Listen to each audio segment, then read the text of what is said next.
കഴിഞ്ഞ ദിവസം വൈകുന്നേരം വരെ വന്ന വാർത്തകൾ US ഇന്ത്യ വ്യാപാര കരാറിന് നിർബന്ധം പിടിക്കുന്ന US ഇന്ത്യ 99% യെസ് മോളി എന്നായിരുന്നു. പക്ഷെ ഇപ്പോൾ വരുന്നത് ഏറെ ദുഃഖകരമായ ചില കാര്യങ്ങളാണ്. ആസിയാൻ ഉച്ചകോടിയിൽ നമ്മുടെ പ്രധാനമന്ത്രി നരേന്ദ്രമോദിയും US പ്രസിഡന്റ് ഡൊണാൾഡ് ട്രംപും കൂടിക്കാഴ്ചകൾ നടത്തുമ്പോൾ കരാറിന് അന്തിമ രൂപം ഉണ്ടാകുമെന്നാണ് എല്ലാവരും കരുതിയിരുന്നത്. എന്നാൽ ഏവരെയും ഞെട്ടിച്ചുകൊണ്ട് ഇന്ത്യൻ പ്രധാനമന്ത്രി നരേന്ദ്രമോദിയുടെ ആ നിർണായകമായ തീരുമാനം വന്നിരിക്കുന്നു. ഈ ആഴ്ച അവസാനം നടക്കുന്ന association of South East Asian nations ആസിയാനിലെ ഉച്ചകോടിയിൽ പങ്കെടുക്കാൻ പ്രധാനമന്ത്രി നരേന്ദ്രമോദി ഉണ്ടാകില്ല. താൻ നേരിട്ട് ഉച്ചകോടിയിൽ പങ്കെടുക്കില്ലെന്നും വെർച്വലായി അതിൽ പങ്കെടുക്കുമെന്നാണ് ഇപ്പോൾ പ്രധാനമന്ത്രി അറിയിച്ചിരിക്കുന്നത്. അങ്ങനെ ഒന്ന് വ്യക്തമാകുന്നു, ആസിയാൻ ഉച്ചകോടിയിൽ പങ്കെടുക്കാൻ US പ്രസിഡന്റ് ഡൊണാൾഡ് ട്രംപിനെ നേരിട്ട് കാണാൻ നരേന്ദ്രമോദി നേരിട്ട് കൊലാലംപൂരിലേക്ക് പോകില്ല.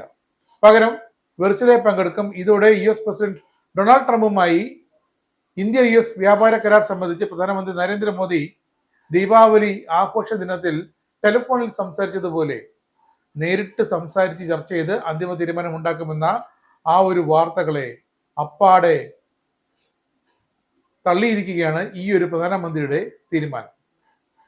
പ്രധാനമന്ത്രിക്ക് പകരം വിദേശകാര്യമന്ത്രി എസ് ജയശങ്കർ ആകും ഇന്ത്യയെ പ്രതിനിധീകരിക്കുക കൊലാലംപൂരിലെന്ന് ആധികാരികമായി തന്നെ PTI വാർത്ത ഏജൻസി റിപ്പോർട്ട് ചെയ്ത് കഴിഞ്ഞു. നരേന്ദ്രമോദി പോകാത്തതിന് കാരണം വളരെ ലളിതമാണെന്ന് തുടങ്ങുന്ന കോൺഗ്രസ് നേതാവ് ജയറാം രമേശിന്റെ ട്വീറ്റ് പ്രസക്തമാണ്. പ്രസിഡന്റ് ട്രംപിനെ കൊണ്ട് ഒറ്റപ്പെടാൻ മോദി ആഗ്രഹിക്കുന്നില്ല, നാണം കെടാൻ മോദി ആഗ്രഹിക്കുന്നില്ല എന്ന് തന്നെയാണ് ജയറാം രമേശ് ഒരൊറ്റ വാക്കിൽ മോദി എന്തുകൊണ്ട് കൊലാലംപൂരിലേക്ക് പോകുന്നില്ല എന്നതിന് വിശദീകരണം നൽകിയിരിക്കുന്നത്. പ്രധാനമന്ത്രി നരേന്ദ്രമോദിയുടെ ട്വീറ്റ് ഇപ്പോൾ വന്നിരിക്കുന്നു. അത് വ്യക്തമാക്കുന്നത് ആസിയാനിലേക്ക് പോകുന്നില്ല എന്ന് തന്നെയാണ്. തന്റെ പ്രിയ സുഹൃത്തും മലേഷ്യൻ പ്രധാനമന്ത്രിയുമായ അൻവർ ഇബ്രാഹിമുമായി ഊഷ്മളമായ സംഭാഷണം ടെലിഫോണിലൂടെ നടത്തി. മലേഷ്യയുടെ ആസിയാൻ അധ്യക്ഷ സ്ഥാനത്തിന് എല്ലാവിധ ആശംസകളും താൻ അറിയിച്ചിട്ടുണ്ട്. ആസിയാൻ ഉച്ചകോടിയിൽ ഇന്ത്യ വെർച്വലായി പങ്കെടുക്കാനാണ് ആഗ്രഹിക്കുന്നത്. ആസിയാൻ ഇന്ത്യ സമഗ്ര തന്ത്രപരമായ പങ്കാളിത്തം കൂടുതൽ ആഴത്തിലാക്കാൻ താൻ ആഗ്രഹിക്കുന്നുണ്ട്. അല്ലാതെ ആസിയാൻ വിട്ടുപോകുന്നില്ല. തനിക്ക് പകരം കേന്ദ്ര വിദേശകാര്യമന്ത്രി എസ് ജയശങ്കർ അവിടെ ഉണ്ടാകും. ഡൊണാൾഡ് ട്രംപിന് എന്തെങ്കിലും പറയാനുണ്ടെങ്കിൽ അത് എസ് ജയശങ്കറിനോട് പറഞ്ഞുകൊള്ളട്ടെ. ഇന്ത്യൻ പ്രധാനമന്ത്രിയായ നരേന്ദ്രമോദി എന്ന താൻ ട്രംപിനെ എന്തായാലും നേരിട്ട് കാണാൻ അങ്ങോട്ടേക്ക് പോകുന്നില്ല.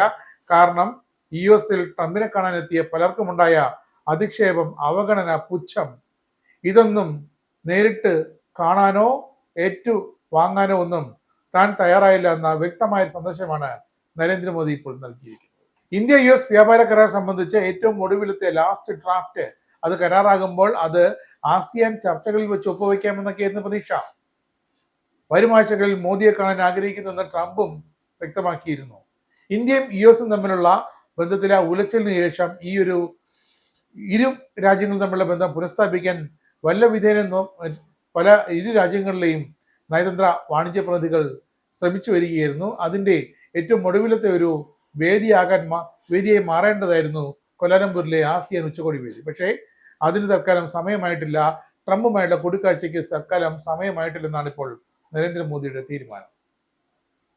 2014 മുതൽ 19 വരെ ഇന്ത്യൻ പ്രധാനമന്ത്രി നരേന്ദ്രമോദി കൃത്യമായി ആസിയാൻ ഉച്ചകോടിയിൽ പങ്കെടുത്തിരുന്നു. 19 മുതൽ 21 വരെ കോവിഡ് ആയത് കാരണം വെർച്വലായാണ് പങ്കെടുത്തത്. 22 പക്ഷേ നരേന്ദ്രമോദി പങ്കെടുത്തുമില്ല.